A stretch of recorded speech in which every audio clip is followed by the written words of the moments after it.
കോഴിക്കോട് നോർത്തിൽ സ്ഥാനാർത്ഥിയായ നവ്യ ഹരിദാസ് അവർ നമ്മോടൊപ്പം ചേരുകയാണ്.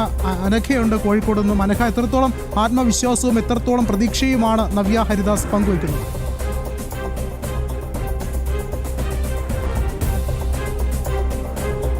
മഹിളാ മോർച്ച സംസ്ഥാന അധ്യക്ഷയായിട്ടുള്ള നവ്യ ഹരിദാസ് ആണ് നമുക്കൊപ്പം ഉള്ളത്. കോഴിക്കോട് നോർത്ത് മണ്ഡലത്തിൽ നിന്നാണ് ഇക്കുറി ജനവിധി തേടുന്നത്. വലിയ വിജയപ്രതീക്ഷയാണ്. എന്തൊക്കെയാണ് സാധ്യതകൾ? കോഴിക്കോട് നോർത്ത് മണ്ഡലം BJPയുടെ A ക്ലാസ് മണ്ഡലമാണ്. കഴിഞ്ഞ ഇലക്ഷനുകളിലൊക്കെ, അത് ലോക്കൽ ബോഡി ഇലക്ഷൻ ആണെങ്കിലും കഴിഞ്ഞ നിയമസഭാ ഇലക്ഷനിലൊക്കെ വോട്ട് ഒരുപാട് ഉയർത്താൻ സാധിച്ചിട്ടുള്ള ഒരു മണ്ഡലം.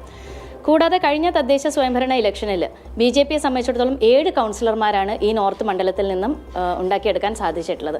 അതൊക്കെ ഒരു മുതൽക്കൂട്ട് തന്നെയാണ്. അപ്പോൾ ജനങ്ങൾ തീർച്ചയായിട്ടും ഒരു ഭരണമാറ്റം ആഗ്രഹിക്കുന്നുണ്ട് എന്നുള്ളത് ലോക്കൽ ബോഡി ഇലക്ഷനിൽ വ്യക്തമായിരിക്കുകയാണ്.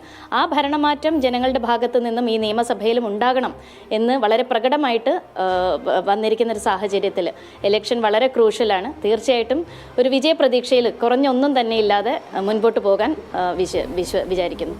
കോഴിക്കോടിന്റെ ഒരു രാഷ്ട്രീയ സാഹചര്യത്തിൽ ഈ ജമാഅത്ത് ഇസ്ലാമി, SDP പോലുള്ള സംഘടനകൾ ഏറെ നിർണായകമാണ്. അതിനൊപ്പം ഇത്തവണ മത്സരിക്കാം, അവരെ കൂട്ടുപിടിച്ചാണ് മത്സരിക്കുക എന്ന് കോൺഗ്രസ് പറഞ്ഞു കഴിഞ്ഞു. അതിനെങ്ങനെയാണ് നേരിടുക?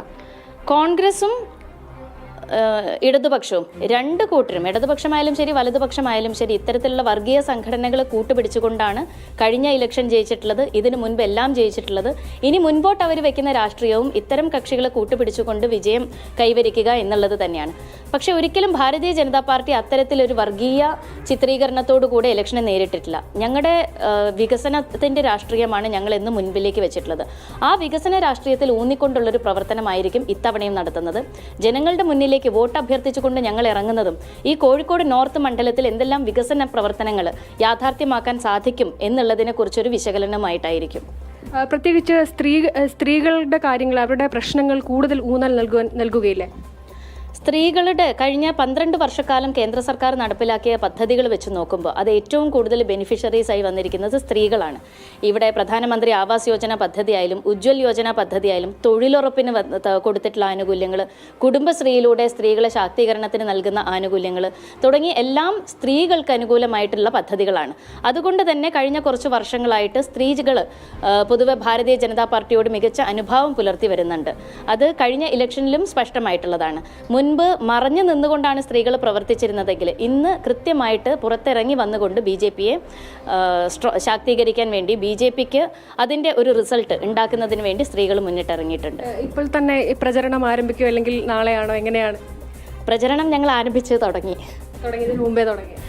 ഇല്ല, പ്രഖ്യാപനം വരുന്നത് വരെ നമുക്ക് ക്ലിയർ ആയിട്ടൊരു പിക്ചർ ഇല്ല. ഏകദേശം വരും എന്നുള്ളൊരു ധാരണ മാത്രമേ ഉണ്ടായിരുന്നുള്ളൂ. പ്രചരണം ഡിക്ലറേഷൻ എപ്പോൾ വരുന്നോ ആ മൊമെന്റിൽ തന്നെ ഞങ്ങളുടെ പ്രചരണം ആരംഭിക്കുകയാണ്. അതുതന്നെയാണ് മോദി സർക്കാരിന്റെ വികസനം പറഞ്ഞുകൊണ്ടാണ് ഇക്കുറി ഈ തെരഞ്ഞെടുപ്പിനെ നേരിടുക. അതുതന്നെയായിരിക്കും കോഴിക്കോടും ഉണ്ടാവുക എന്നുള്ളത്. ഓരോ തവണയും വലിയ മാറ്റം, വോട്ടിംഗ് ശതമാനത്തിലൊക്കെ വലിയ മാറ്റം ഉണ്ടാക്കാൻ BJPക്ക് കഴിഞ്ഞിട്ടുണ്ട്. മറ്റൊന്ന്, ഈ തദ്ദേശ തെരഞ്ഞെടുപ്പിൽ വലിയ മുന്നേറ്റം ഉണ്ടാക്കാനും BJPക്ക് സാധിച്ചിട്ടുണ്ട് എന്നുള്ളതാണ്. വിഷ്ണു, അനഘ സൂചിപ്പിച്ചതുപോലെ ശക്തമായൊരു പ്രതീക്ഷ തന്നെയാണ് ഇപ്പോൾ നവ്യ ഹരിദാസ് മുന്നോട്ട് വയ്ക്കുന്നത്. അതിലേറെ ശ്രദ്ധേയമെന്നുള്ള കാര്യം, മലബാർ മേഖലയിൽ നമുക്കറിയാം വർഗീയ ശക്തികളുമായി കൂട്ടുപിടിക്കാനുള്ള CPMൻ്റെയും കോൺഗ്രസിൻ്റെയും ഒക്കെയുള്ള ആ ഒരു തന്ത്രം, അതിനെ പൂർണ്ണമായും തള്ളിക്കൊണ്ട് വികസനത്തിൻ്റെ രാഷ്ട്രീയം തന്നെയാണ് BJP ഉയർത്തിക്കാട്ടുന്നത്. എന്നിരുന്നാൽ കൂടിയും എടുത്തു പറയേണ്ട പ്രധാനപ്പെട്ട കാര്യം, ഈ പറയുന്നത് പോലെ ശക്തമായ പ്രചാരണം BJPയുടെ ഭാഗത്തു നിന്ന് ഉണ്ടാവുകയാണ്. എന്നിരുന്നാലും ജനങ്ങൾ എത്രത്തോളം ഈ CPMൻ്റെയും കോൺഗ്രസിൻ്റെയൊക്കെ തന്ത്രത്തെ എത്രത്തോളം സ്വീകരിക്കുമെന്നുള്ളൊരു ചോദ്യം ബാക്കിയാവുകയാണ്. ജനങ്ങൾ മാറി ചിന്തിക്കുന്ന ഒരു കാലം തന്നെയല്ലേ നമുക്ക് കാണേണ്ടത്?